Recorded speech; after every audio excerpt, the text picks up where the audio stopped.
افواج پاکستان کو، جناب آرمی چیف کو، جناب ایئر چیف کو، جناب نیول چیف کو، پاکستان کی ایک ایک دعا کرتی، ہاتھ اٹھاتی ماں کو، ایک ایک بزرگ کو، ایک ایک نوجوان کو، اس بنیاد پر کہ یہ آج میری زندگی کا سب سے قابل فخر لمحہ ہے، میں آپ کو اس بات پر بھی مبارکباد پیش کرتا ہوں کہ نہ آپ ڈرے، نہ آپ جھکے، آپ کی خواہش ہے، لیکن اگر کوئی جنگ مسلط کرے گا تو اس کے دانت کھٹے کریں گے۔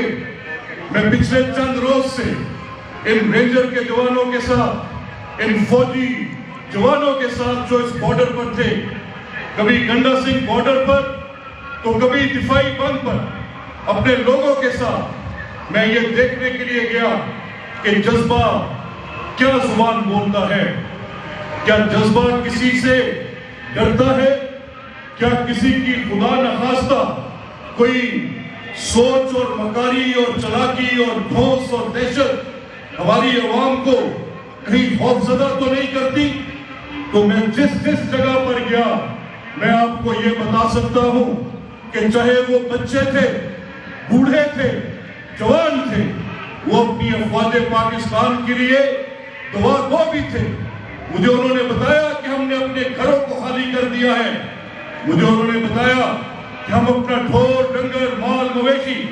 سب کچھ اس وطن کی حرمت پر اپنی ماں باپ جان بال بچے قربان کرنے کو تیار ہیں۔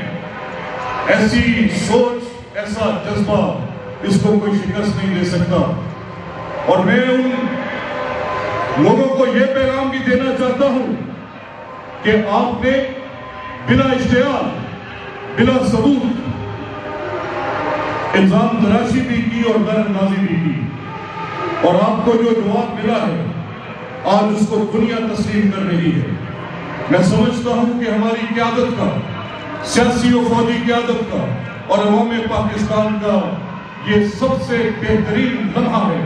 جب آپ سر فخر سے بلند کر کے یہ کہہ سکتے ہیں کہ بنیان مرصوص، یہ سیسا پھیلائی ہوئی دیوار ہے اور انشاءاللہ یہ دیوار ایسے ہی آئی رہے گی۔ گرمی کی بہت شدت ہے، میں اس وجہ سے